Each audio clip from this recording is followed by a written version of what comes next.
Since the dawn of time, everyone has been trying to make video games harder.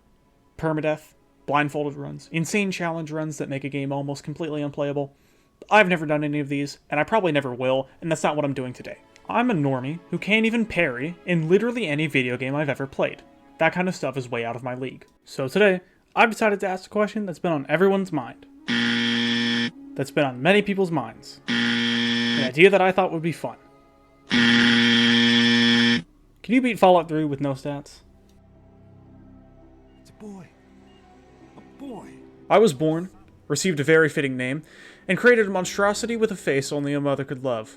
My father, clearly realizing that I was born far too early, attempted to put me back into my mother so I could finish developing my bone density. Unfortunately, she died giving birth to me, so James was stuck with the horror he had brought into this world. I don't think he meant to do that. I think Mr. Fall's a good guy. Clearly, he misunderstood my potential, thinking that a playpen could hold me. I got out quickly and began assigning my stats, which were all immediately set to 1 as soon as possible. Father came back into the room and attempted communication, but I was far too preoccupied with my awesome truck to care. Let's go see if your little friend Amado wants to play. Now, what does it really mean to beat Fallout 3 with no stats? Well, all of my special stats and skills will be set to their lowest possible values. I will not be allowed any perks, and I will stay at level 1 for the whole game. This means no speech checks, almost no lockpicking or hacking, 120 max HP, and limbs weaker than wet paper towels. To be honest, it's a miracle I was even born. Despite this, I didn't think the run would be hard enough, so I also decided I wouldn't wear any armor either, because who really needs clothes in an irradiated wasteland? Listen. Once you have finished being a good host, So, what do you think we should call our game? Wait a minute. I wasn't worried. Wait a minute. Hey, how about the Volt right?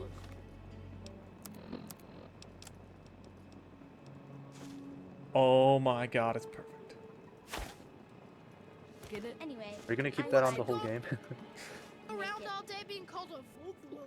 Sometimes I think you really are as dumb as you look. You do not look like a 10-year-old, bro. Well, almost no armor. Although I wouldn't be reunited with this party hat for a long time. Such a splendid Oh wait, hold on. Forgot. Jeez, Wally, who's the head of the gang? After killing the Radroach, violently assaulting my father, skipping the most important test of my entire life, and being rudely awakened from my 9-year slumber, I finally get my first taste of combat in this playthrough. you gotta help me. Please, but you can't. Nope, I'm not gonna help you, Butch. Fuck you. Over here. Kendall. What's happening? Oh.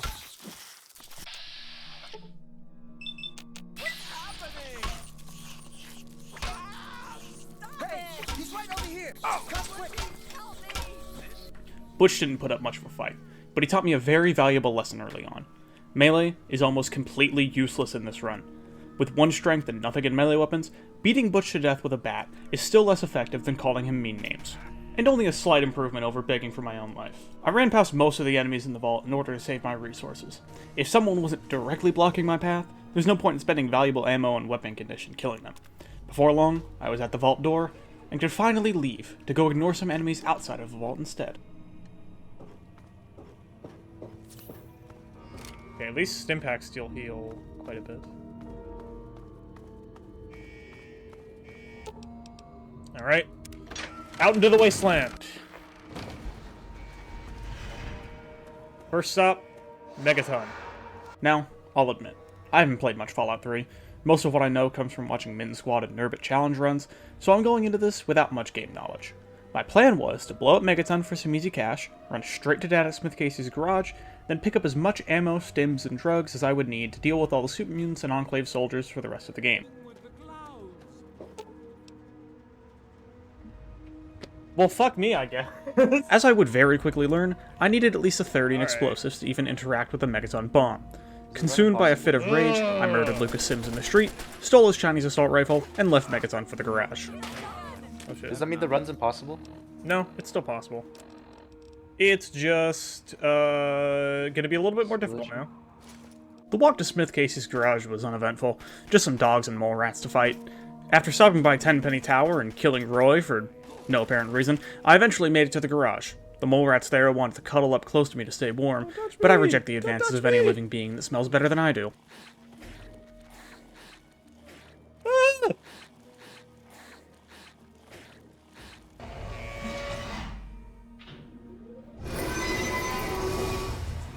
what, only like probably like less than 30 minutes. It's a good time, I guess.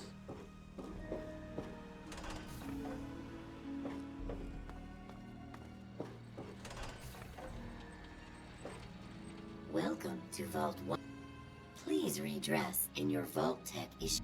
Once dressed, please proceed. A tranquility. Lounger. Alas, my nudist dreams are ruined by the oppression of Western society forcing me to wear clothes. This is but one of the many reasons that I've begun practicing Taoism. Considering the fact that I'm not going to be taking any damage right now, it's fine. I'm still at level 1, I still have no stats, I'm still completely and utterly screwed. I did everything Braun asked at the simulation. Partially because I just couldn't be bothered to remember or look up the sequence to activate the invasion. Yeah. Besides, cold-blooded murder is only fun when I do it.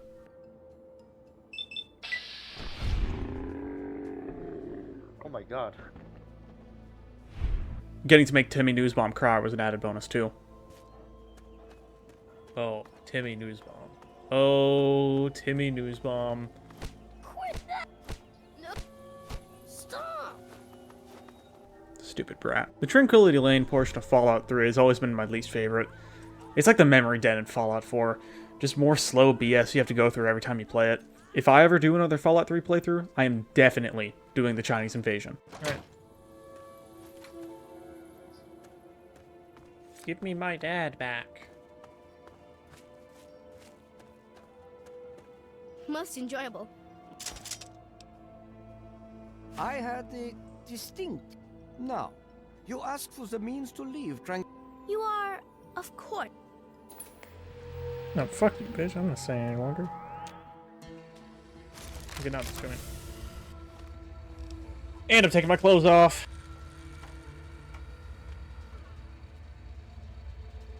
What are you looking at? Hello, sir. Would you stop screwing around? After reuniting with my father, I figured I would probably need a better weapon to clear out the super mutants at the Jefferson Memorial.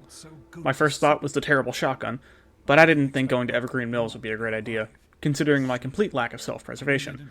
The only other easily attainable weapon nearby was the unique sawed-off shotgun used by Ronald Lairn in Girdershade, the kneecapper. Girdershade wasn't too far away, so I set out for it. Okay, let's go.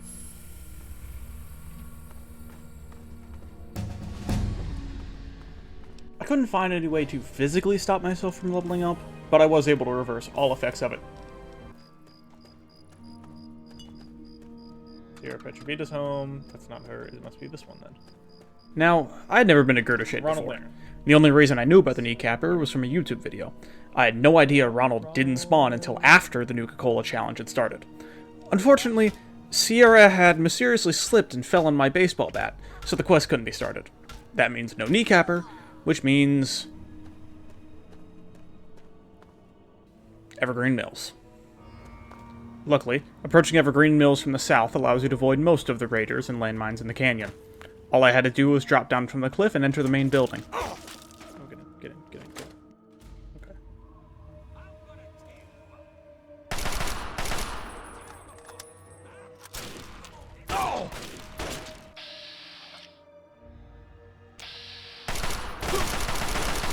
The raiders put up much less of a challenge than I was expecting. There were a few with assault rifles that did some big damage, but other than that it wasn't too bad. Oh my god, I don't want to. I met up with Smiling Jack, pretended to be a functioning human being for a few seconds to get repairs, then immediately killed and robbed him.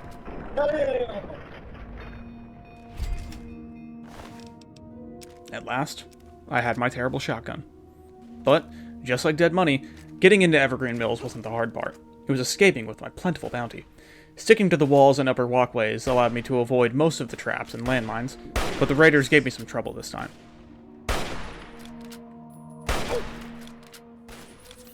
Thankfully, I had enough stimpaks to heal up the damage. The only problem was that I burned through almost my entire supply of stims trying to get out of this canyon. Alright, I got out of there. So, next step, Rivet City, all the way down there. Like I said, self-preservation isn't my strong suit. Neither is planning ahead. But we'll deal with that later. It was a very long and very uneventful hike to Rivet City. Along the way, I stumbled across Crazy Wolf Gang. Who named y'all crazy, bro? Nothing but the highest quality leftovers, junk, and crap. Who I gave the same treatment I'd given Smiling Jack. After all, it's not like I'd do anything with whatever he had to sell. Highway robbery was much more efficient. Once inside DC proper, I almost immediately got lost and wandered into a Mirelurk den. I gotta get out of here. I did not think there'd be Mirelurks down here. To absolutely nobody's surprise, except my own, they were not at all happy to see me, and made many attempts to violently enter my private areas. Fuck.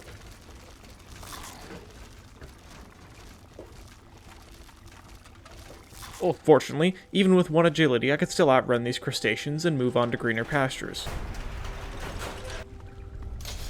Wait, I'm goated?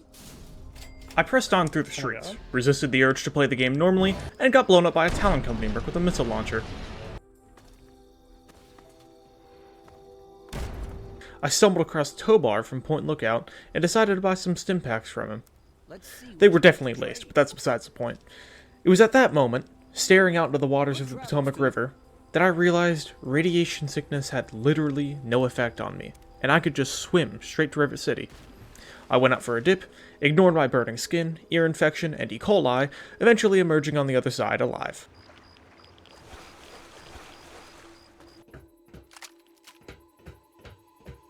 Bridges are extended. After some trading, recreational murder, and boring scientific discussions with my father, I was finally ready to tackle the Jefferson Memorial, the first big hurdle of this run. Is everything all right? No. Okay. Super mutants are very dangerous, but by effectively utilizing VATS and the terrible shotgun, most go down pretty quickly.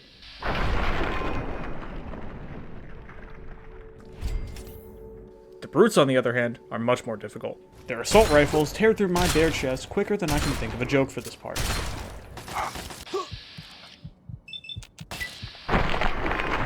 Oh, this brute here was only using a melee weapon, but most of the others will choose automatic weapons instead. Thankfully, due to me staying at level 1, most of the mutants were the standard low-level forms, with hardly any brutes. Boy, I sure do love the level scaling of Fallout 3, and I'm so glad that every enemy in the game is scaled this way. Anyways, with all the mutants cleared out, James could finally complete his lifelong goal of providing clean drinking water to the capital wasteland. No longer would the people of DC need to beg outside Megaton for clean water. I know there's a lot going on. I just want you to... Dad. Here we go. I know, but don't compromise who you are. It's in your power to be a good person, to do the right thing. Just please. It's also in your power to be an evil person. Can you say that? More later. That's Let's get back to so work. true. You know, it costs nothing to be. It Right. costs nothing to be Flooding kind. shores It it out also some of the costs fuse nothing to be boxes like an evil piece of downstairs, shit. including one that Yeah. here. Boy, I'm so excited to turn this valve, and then to leave and nothing bad happens. I turn a what now? Say that again. Wait, Oh say that again. no! Something bad is happening! Well, Oh no! shit. It is the I guess giant Mickey will have to keep asking for handouts. After escaping the drainage pipe, I said idly advised my father dies from radiation poisoning. Me personally, I would never be caught lacking like that. Alas, even in his death, I'm still not spared from that damn Bible passage. Where it all began. You remember your mother's favorite passage? Revelation 21:6. I am Alpha and Omega, the beginning and the end. Escaping from Project Purity was infinitely more difficult than clearing it out. The Enclave soldiers hit like freight trains while I stood in the corner shooting a Nerf gun.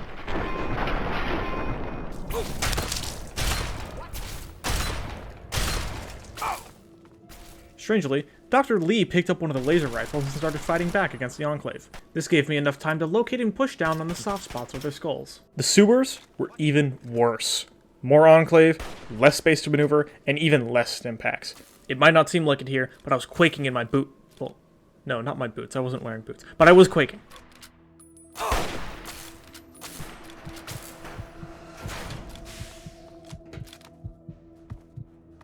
I'm gonna kill this guy. Maybe he'll drop some healing items. Nope. Oh yes, let me kill all these random different. You scum! Fuck. Whatever, it's not like this guy's gonna do anything anyways. Garza's Lost karma to it. heart condition killed him before we started the escape, so I didn't need to worry about that. On top of the Enclave, some of Roy Phillips' friends came to avenge him. While the ghouls didn't put up much of a fight, they lowered my health bit by bit, and with no reliable way to heal, I was easy pickings for the Enclave.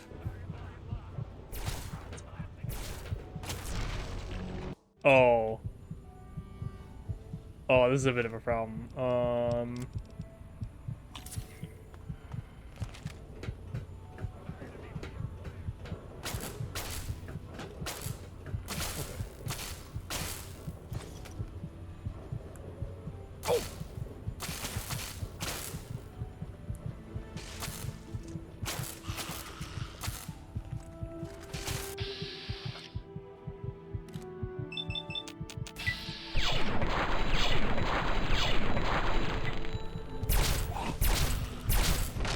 Fuck.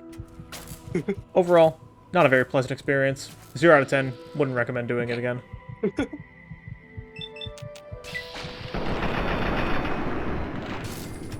Eventually, after wading through the hordes of ferals and fascists, we arrived at the Brotherhood of Steel. Oh, thank fuck. At least, I think? I've never seen these guys in my life. If only there was some quest I could do beforehand to introduce this faction. Whatever. Moving on. Lee worked her magic at the gate.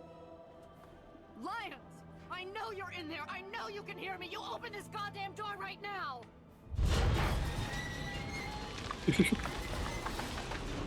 And we entered into the Citadel. I was about to call it for the night, but my friend got so excited from hearing the name Rothschild that I had to keep going a little longer.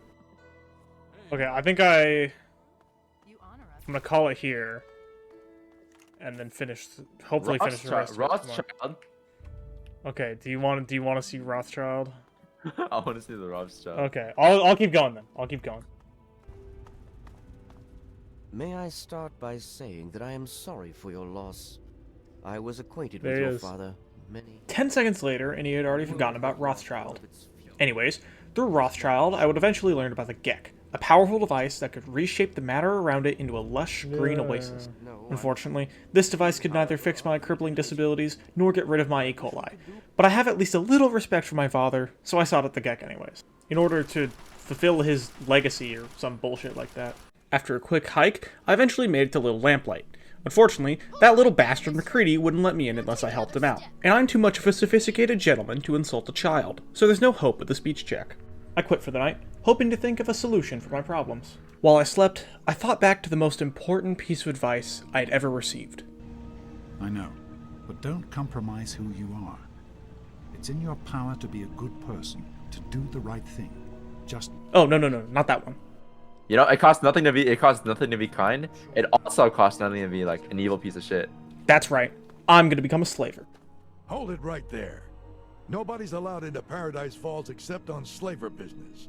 You see, my only option here was to free the children at Paradise Falls. One problem with that, it's almost impossible to do it. The slavers are incredibly well armed, so there's no chance I could beat any of them in a fight. My frontal lobe is too underdeveloped, so hacking the terminal won't work. My fine motor skills are so bad I'd probably blow up the whole place trying to fiddle with some wires. This means the only other option is to save up the 2,000 required caps to buy the kids. Slaving is some of the easiest money you can get in Fallout 3. Just hit somebody with the Mesvatron, hope their head doesn't burst, slap a collar on them, and collect 250 caps. I started collecting the VIP targets for Grouse. Arkansas was the first, and he put up quite the fight. My explosive skill is so low I have almost no time to disarm the mines before I'm turned into old man food.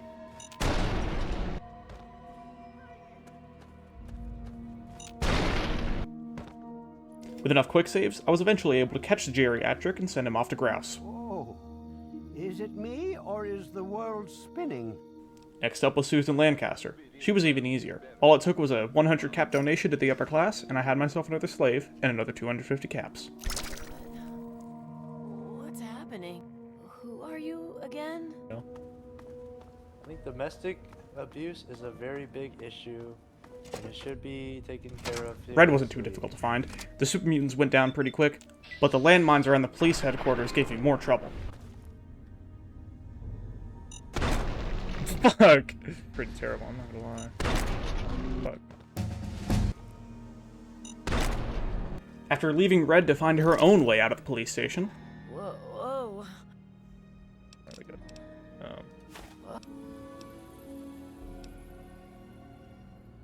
I was still nowhere close to the required caps to buy the kids. So, I went back to Tenpenny Tower and started mezzing all the guards I could find. What's going on? Whoa, is it me or is... Huh? Their combat armor and assault rifles would sell for quite a bit, getting me ever closer to my goal. Eventually, after enslaving almost every guard in the building, I finally had enough money to buy the kids, and could move on back to Little Lamplight. Wow, I'll have the kids delivered. You again? I told you to get... I guess you can come in. Once inside Little Lamplight, I knew that one of the hardest stretches of the challenge was about to happen. Vault 87 and Raven Rock are full of enemies, and I wasn't confident I could take them all on. Luckily, I had already planned for this, and had an ace up my sleeve. Sticky wasn't the ace, but he had two very important uses for me. His first use was as a distraction. If I could get the enemies to focus on him, I could sneak up behind them and take much less damage.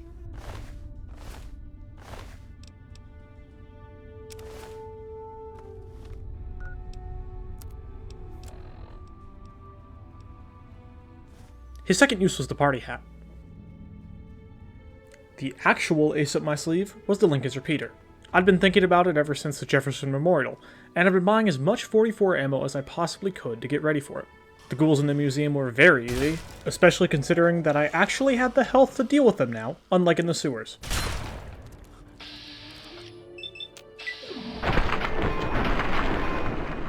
It didn't take long before I found my new favorite gun. Sorry, Smiling Jack. Repeater in hand, I strolled back into Little Lamplight like I owned the place, then immediately got lost trying to find Murder Pass. Mungo, mungo, smells like dungo. Or hasn't worked since before I was here. Sounds lovely. If you're going to go through but I... You sure about that? Okay. Come on, let's... You don't... Murder Pass seems really lovely. I know. I shot Zip in the head for being annoying. This is where to kill my parents.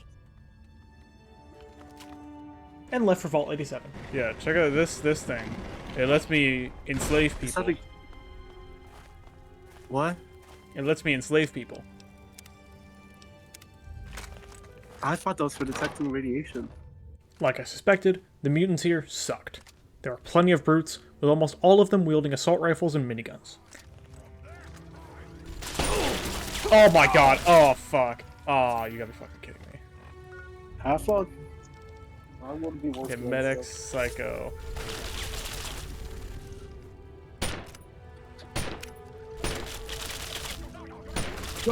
I'm sending straight to that. Oh. What is that? Oh, yeah. Oh, oh. 44. Wait. Yeah, there we go. Ooh. I took a lot of damage here, but together with my trusty party hat, I was able to make it through the caves and into the vault. Oh, what? I think you heard you, dude. I love a good fight. That was 0%, dude.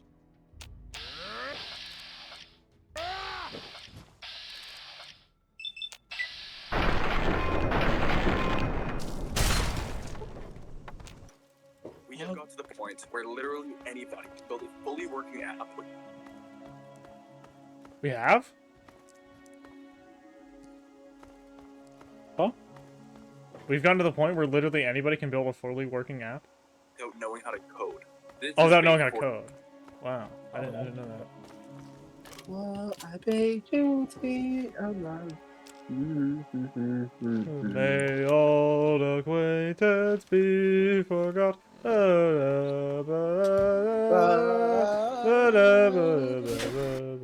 Alright, test lab. Okay. I'm getting there. Luckily for me, I didn't have to get the Gek myself. Where's my goat Fox? A friendly little green giant named Fox was waiting patiently in his holding cell for somebody to free him. So true, my friend. So true. After freeing the damsel in distress, I enlisted his help in getting the Gek. You have no... He achieved what Sticky never could, and saved me from becoming an irradiated Bible-quoting corpse like my father.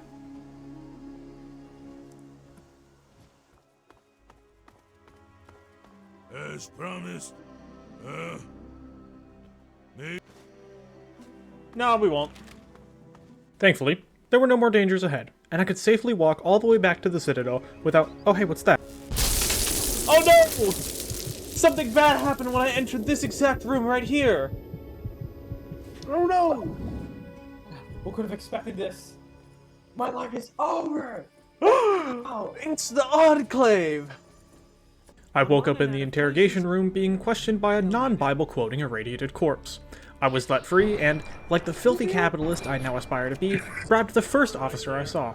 You're supposed to be in that holding cell. You're not going anywhere. There's a full complement of guards and... Are you bribing me? No. Well,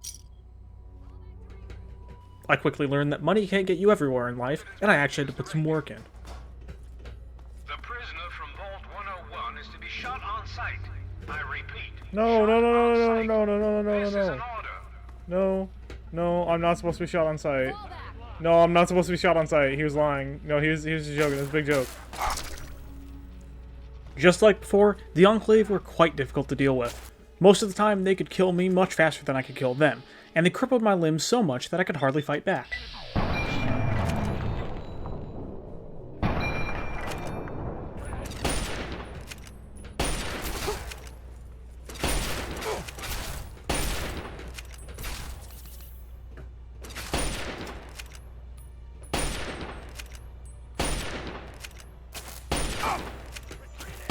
Ah, who am I kidding? The Enclave were a complete joke. By this point, I had so many simpacks I could easily out-heal all of the damage that they dealt to me. I can't believe I thought this would be the most difficult part of the run. After somehow not convincing Eden to kill himself, the rest of Raven Rock was a breeze. The sentry bots and turrets tore through the Enclave, while I sat in the corner with my dick in my hand.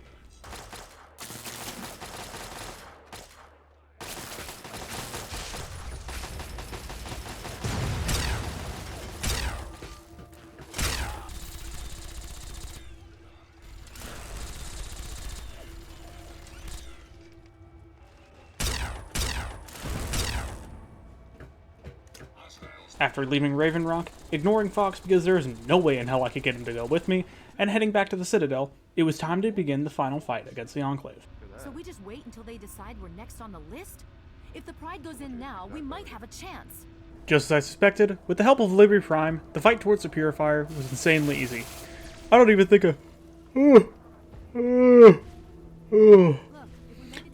I saw a single Enclave soldier on the way.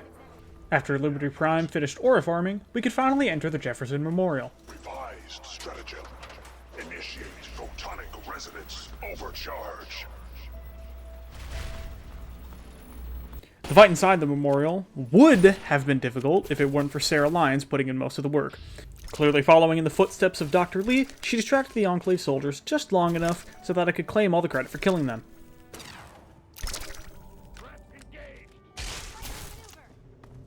Slavery cannon. Ready? You again. I can't say. Moving into the rotunda, Colonel Autumn went down very quickly. His guards took a little longer, but it wasn't anything that I couldn't handle. Lee told us that the Purifier was about to blow up. I really wanted to let it happen, but I have the incessant need for everyone around me to either absolutely despise me or absolutely love me, and that can't happen if everyone is dead. So, reluctantly, I started the Purifier.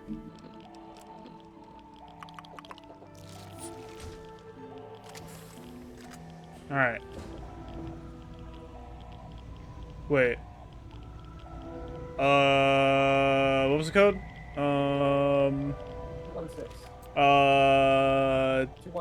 216. There we go. Finishing the game, and this run, for as long as it takes for somebody to ask about the DLC.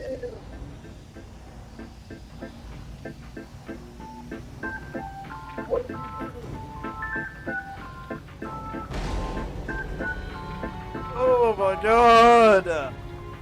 Fuck. I'm done. I'm done with this stupid fucking game. Oh my god. That took a lot less time than I was expecting it to. I honestly thought the game would be much harder than that. Especially Raven Rock. I hope everyone watching enjoyed this new video style. I'm trying something new in the hopes that people will actually watch and enjoy it. I plan on making more of these, but don't expect a reasonable upload schedule. I'll get around to it whenever I get around to it. Anyways, that's going to be the end of this video. If you liked it, make sure to drop a like. If you want more videos like this, make sure to subscribe, and maybe even share the video with a friend. I'm not trying to get super popular, I just want somewhere to post these funny ideas I have, but any support you're willing to give will be gladly appreciated. Thanks for stopping by, and until next time, have a great day.